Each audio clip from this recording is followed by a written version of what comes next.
मंत्री जी को आगे बढ़ देश के सवालों का जवाब देना चाहिए। पहला, क्या यह सत्य है कि चीनी सेना ने गलवान वैली लद्दाख में भारतीय सेना के बहादुर उच्च सैन्य अधिकारी व हमारे जवानों को हताहत किया है? क्या यह सही है कि भारतीय सेना के अधिकारी और जवान कई गंभीर रूप से घायल हैं? अगर ये सही है तो प्रधानमंत्री और रक्षा मंत्री जी ने चुप्पी क्यों साध रखी है? वो देश से ये बात साझा करने से कतरा क्यों रहे हैं?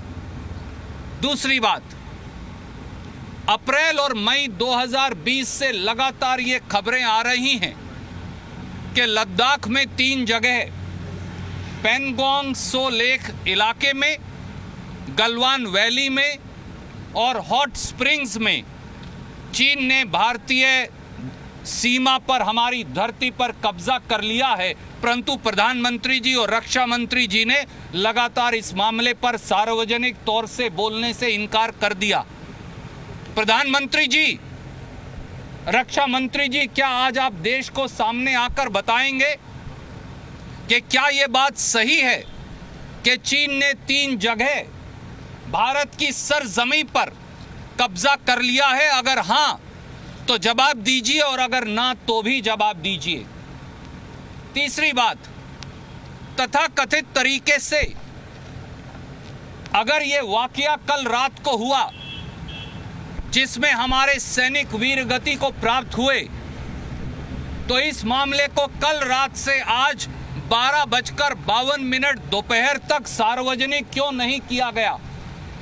और वो बयान जो आर्मी के हवाले से टीवी चैनल्स पर दिखाया जा रहा है 12:52 का, उसे 16 मिनट बाद 1:08 पर क्यों बदल दिया गया?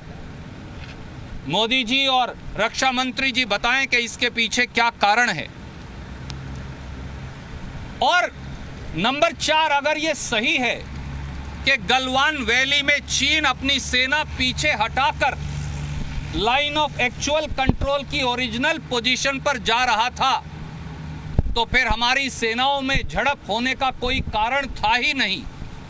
तो ऐसे में हमारी सेना के उच्च सैन्य अधिकारी और सैनिक वीरगति को कैसे और किस परिस्थिति में वीरगति को प्राप्त हुए, इसके बारे में आगे बढ़कर प्रधानमंत्री और रक्षा मंत्री देश को बताएं।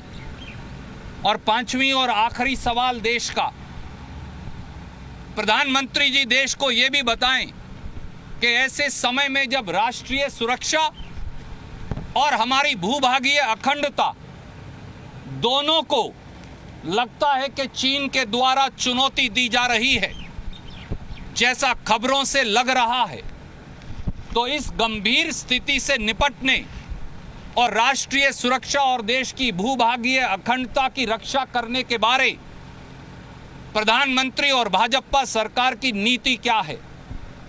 भारतीय राष्ट्रीय कांग्रेस की ओर से मैं ये कहूंगा कि देश की सुरक्षा और देश की अखंडता को लेकर पूरा देश 130 करोड़ लोग एकत्रित हैं, इकट्ठे हैं, और उनमें कहीं शक शुबा की जरूरत नहीं। पर सरकारें, खास तौर से चुनी हुई सरकारें, गोपनीयता के आधार पर, सीक्रेसी के आधार पर नहीं चल सकती। और इसलिए प्रधानमंत्री और रक्षा मंत्री सामने आकर देश को पूरी बात बताएं, देश को विश्वास में लें और पूरी बात देश से साझा करें। धन्यवाद। विदेश नीति की भी बड़ी विफलता माने, क्योंकि पड़ोसी देशों से रिलेशन अच्छे नहीं है। मुझे लगता है कि इससे अधिक आज की इस विकट परिस्थिति में जब देश के ऊपर संकट की स्थिति है, और कुछ कहना उचित नहीं होगा। धन्यवाद। सर, पेट्रोल डीजल के दाम लगातार बढ़ रहे हैं। कांग्रेस अध्यक्षा श्रीमती सोनिया गांधी जी ने आज ही प्रधानमंत्री जी को पत्र लिखकर पेट्रोल और डीजल की कीमतों को, बढ़ी हुई कीमतों को वापस लेने की मांग रखी है। उस पत्र की प्रतिलिपि हम आपको दे रहे हैं।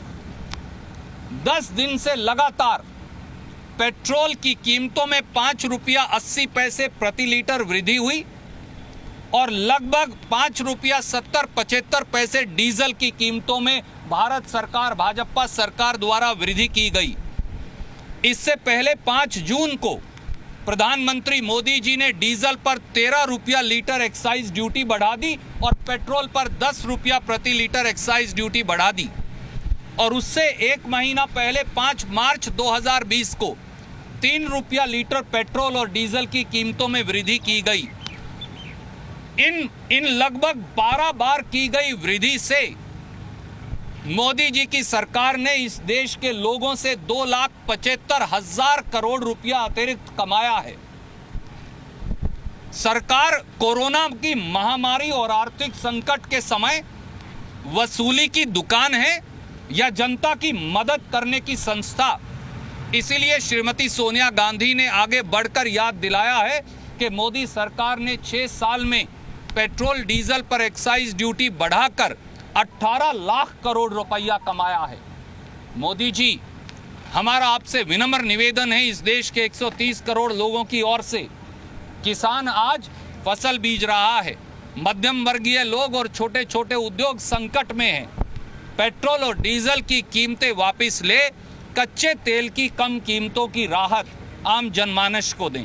धन्यवाद। रमेश मीणा वापस आ गए हैं सर। फाइनल ओवर के लिए आप आए हैं वापस, किस तरह की आगे रणनीति रहेगी? और रमेश मीणा भी चर्चा के बाद रिपोर्ट तैयार करने की भी चर्चा है। एक बात बिल्कुल स्पष्ट है, राजस्थान की बहादुर धरती का जनमत भारतीय जनता पार्टी का षड्यंत्र कभी विफल नहीं कर पाएगा।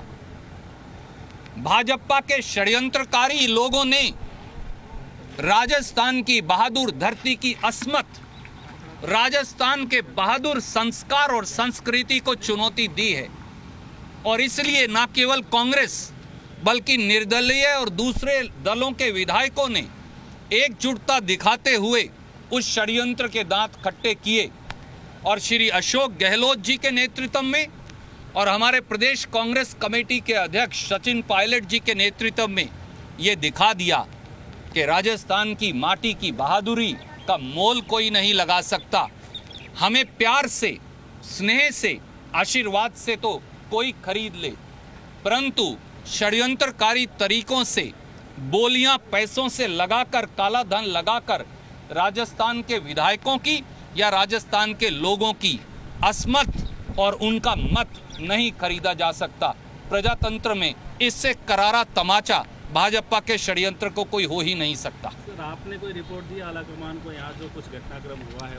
मुझे लगता है कि किसी रिपोर्ट की आवश्यकता ही नहीं, परंतु जो भी यथास्थिति होगी वो हम अपने कर्तव्य का मैं और टी.एस. सिंहदेव जी निर्वहन करेंगे और उस यथास्थिति के मुताबिक ये सुनिश्चित करेंगे कि पार्टी की एकजुटता इसी प्रकार से बनी रहे।